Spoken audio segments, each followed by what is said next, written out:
Hey guys, so today's video is a review on the Naked 2 and Naked 3 palettes. Now what I'm going to do is I'm going to tell you the good sides and the bad sides to both of these palettes.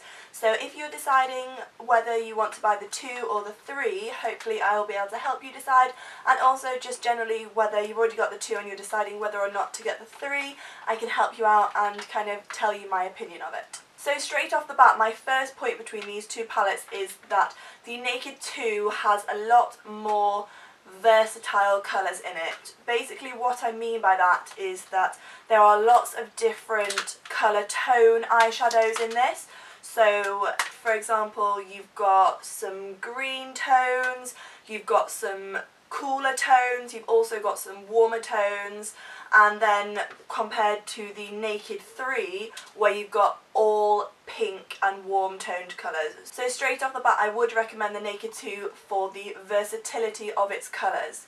So now I'm going to talk about colour pigmentation. Now a lot of these eyeshadows are pigmented, however I have found with my Naked 2 that there are more colours that are higher pigmented than my Naked 3. There are definitely a few that come to mind on the Naked 3 that are not very pigmented. So Dust is a really, in the pan, it's a really beautiful pink, shimmery, sparkly colour. But then as soon as you swatch it, the only thing that after you've rubbed it a little bit is there's just a few little specks of glitter left over. And then also Trick is similar in the fact that the majority of the colour rubs off straight away and then you're left with just a bit more glitter. Whereas in my Naked 2 there is only Chopper, which I would say is slightly less pigmented. All of the rest of them I find are really well pigmented. Now the brushes that come with the palettes, I prefer the brush that comes with the Naked 2 palette. This is because blending for me is the most important step of an eyeshadow look, and this has got a big round fluffy blending brush, whereas this is a lot of a closer, packed, denser blending brush, and I don't feel like this is a very good blending brush at all, although it's quite good for getting out into like the outer V, so it just depends on your preference of what you're really going to be using the brush for. I mean, I have a billion makeup brushes already, so I really don't need any more, but straight off the bat I would say that the Naked 2 brush is my favourite out of the two of them. They do both come with flat shader brushes, which are both great shader brushes. Both of the designs of the cases are exactly the same, and I do really like the cases. It just means that they're really easy to transport, especially if you're going away and you need to put this in your luggage or something like that. It's really going to protect the eyeshadows. However, when my Naked 3 palette arrived, the kind of closing clasp, one of them had broken off. You can see the mirror there, but this one had broken off, so I can only secure it by one clip now, which is slightly frustrating. And also a couple of the eyeshadow pans have not been glued in very well, and I feel like they're almost going to fall out very soon. Whereas with my Naked 2 palette, I have dropped this bad boy a million times and nothing has ever broken or fallen out of him. So I would say that the quality of the eyeshadow holders are better in the Naked 2 palette.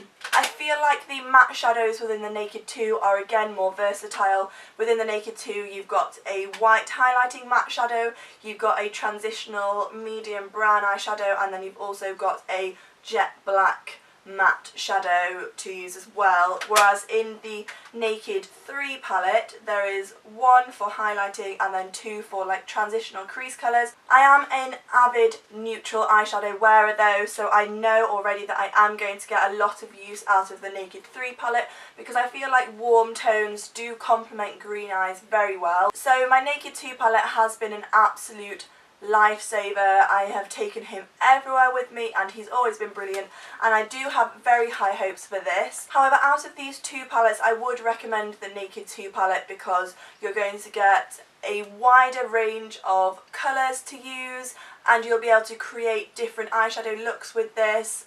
Whereas, like I said earlier, the Naked 3 palette has a very limited range of tones in the eyeshadows. Although the free products that came with these palettes, I did prefer the product that came with the Naked 3 palette, which was 4 eyeshadow samples, and they're quite decent packages. They say that they've got about a week's worth of product in each of them, and I am an eyeshadow primer junkie, so that's going to be really helpful for me, and it's also going to enable me to try out the different types of primers that they have without spending money on all of the primers. I have already got one of the eyeshadow primers that Urban Decay has, and it is my favourite eyeshadow primer ever, so I'm really looking forward to trying the other ones. I have used one of the eyeshadows, the original one, today on my eyeshadow look, and it has kept my eyeshadow on really, really well today. However, with the Naked 2 palette, it came with a mini sample of their lip gloss, and I really didn't like it at all. I didn't think that it was a very nice consistency, and I have used it I think once, whereas I know that I'm going to get a lot of use out of